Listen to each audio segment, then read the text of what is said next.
This is an almost 50-page document put together by an organization called Democracy Forward. And if you're interested in who they are, you should go take a look, because it's littered with some of the most far-left radical propagandists that I've ever come across. And if you go through this document, you're going to notice that every one of the politically charged talking points that you've been hearing on this platform and others come from here. The idea that Project 2025 is going to ban contraception comes from here. The idea that Project 2025 is going to destroy the environment comes from here. The idea that Project 2025 is going to allow slavery to be re-implemented comes from here. The problem? None of that is actually in Project 2025. And here's a perfect example. This is one section where it talks about how Project 2025 is going to eliminate a concept called disparate treatment theory, which is used to fight against discrimination.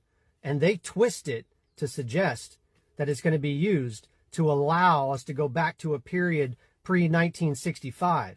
The problem, even the citation on this article is wrong. If you go to page 72, chapter 3, it doesn't talk at all about the disparate impact theory. In fact, it talks about merit pay. So they're lying to people.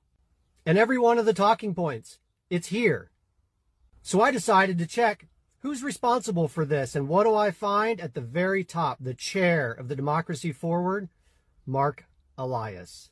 You know, the same Mark Elias who's responsible for bankrolling the Steele dossier. The same Mark Elias that the DNC had to fire for lying to a court and to a special counsel.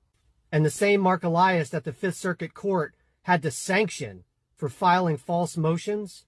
And yes, the same Mark Elias who was responsible for the drop boxes and the violating of state election law all around the country in 2020. That same guy who created the Russian hoax in 2016, an election interference specialist that the Democrat Party turns to when they need to interfere in election, is responsible for that. And that, my friends, is what is being used to destroy the Donald Trump campaign, just like they did in 2016. They take a lie, they put it into the media. It's called a wrap-up smear. And then they say that Donald Trump is responsible for it. That's how it's done. And that's what they're doing right now. Talking about it.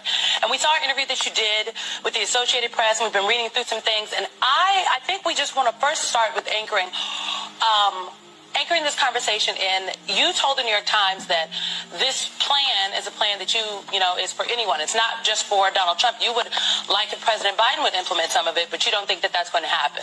And so you reject the assertion that this is a plan that was cooked up specifically for the second coming of the Trump administration. I appreciate that question, because as your lobby shows when you walk in, you've got the word honesty and the word accuracy there. That's an honest and accurate depiction, and I'm grateful. Number one, the Heritage Foundation couldn't do that because we are nonpartisan. We can't be tied to one candidate. So it's not just Secondly, we have offered a briefing of Project 2025 dating back to last year to every candidate for presidency, including President Biden.